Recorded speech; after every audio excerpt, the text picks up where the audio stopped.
Thank you, Mr Speaker. Mr Speaker, the SNP stands proudly behind the Refugee Convention and the European Convention on Human Rights. We believe that all who seek asylum and seek refugee status deserve a fair hearing, and we are 100% behind the clear statement from the United Nations High Commissioner for Refugees that there is no such thing as an illegal asylum seeker.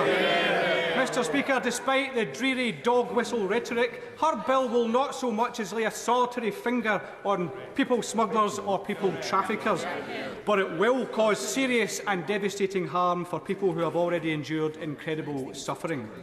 Afghans let down by the government's utterly failed relocation schemes will be locked up and offshored. People who have fled persecution in Syria, Eritrea or Iran will remain blocked from the asylum system.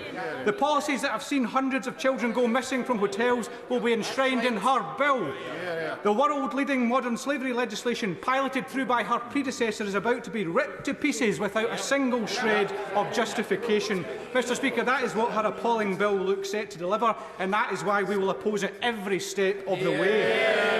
Mr Speaker, if every country followed her example, the whole system of refugee protection around the world would fall to pieces. But it's not just the system of refugee protection around the world that's going to be trashed by this bill, but the UK's reputation as a place of sanctuary.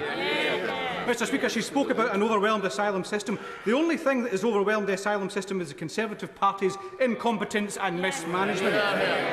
Ugly, likely to be counterproductive and of doubtful legality. That's how one of her own ministerial colleagues described the Rwanda plan, and that also beautifully encapsulates what's in her bill. So, Mr Speaker, two questions for the Home Secretary. What happens then if an Afghan arrival cannot be removed to Afghanistan, France, Rwanda or anywhere else? Will he or she eventually be admitted to the asylum system, and if so, after how long? And finally, Mr Speaker, when the Prime Minister meets with President Macron, will he be telling the President that the UK is prepared to leave the European Convention on Human Rights? Home Secretary. Mr Speaker, a lot of passion, a lot of fury and a lot of fire.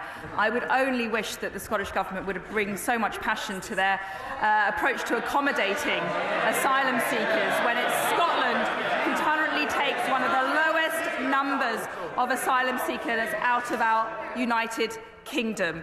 Our measures set out a comprehensive and coherent plan combining fairness and compassion.